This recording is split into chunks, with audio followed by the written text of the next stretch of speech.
मंदिरात पाऊल टाकायचं नाही. का?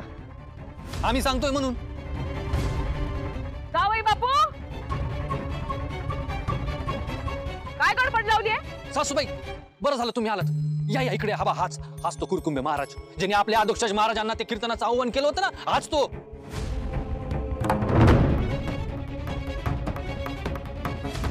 या माणसाला आतमध्ये घुसू द्यायचं नाही. माऊली माऊली, हो विठ्ठलाच्या दर्शनाला आलेल्या भक्ताला अडवण्या इतक्या सामर्थ्यवान आहात का तुम्ही?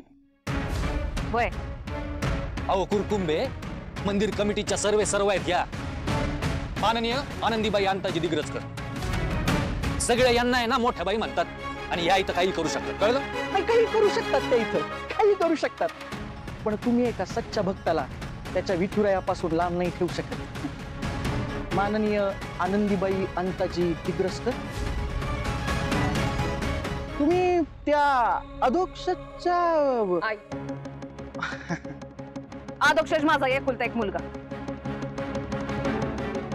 दिग्रजकर घराण्याचा आणि दिग्रजकरांच्या गादीचा एकुलता एक वारस. आणि तुम्हीच त्याला आव्हान द्यायचा उद्दामपणा करताय. आणि ते सुद्धा आमच्या गावात येऊन, आमच्या मंदिरात येऊन. कोणी पाठवलं तुम्हाला? कुणाच्या परवानगीनं इथं आलात तुम्ही?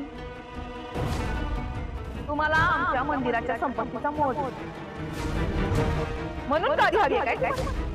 अहो, कीर्तन सेवेपेक्षा तुम्हाला गादी महत्वाची वाटते. चुपचाप इथं निघायचं. हे मंदिर दिग्रजकरांचं आहे आणि दिग्रजकरांचंच राहणार आहे. निघा. गोडकर, पुन्हा अशा माणसांना मंदिरात येऊ द्यायचं नाही, कळतंय का गोडकर?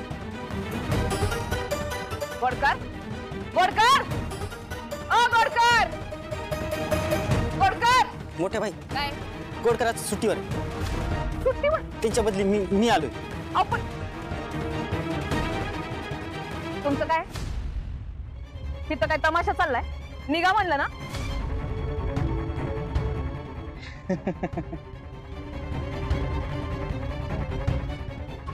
रामकृष्ण हरी.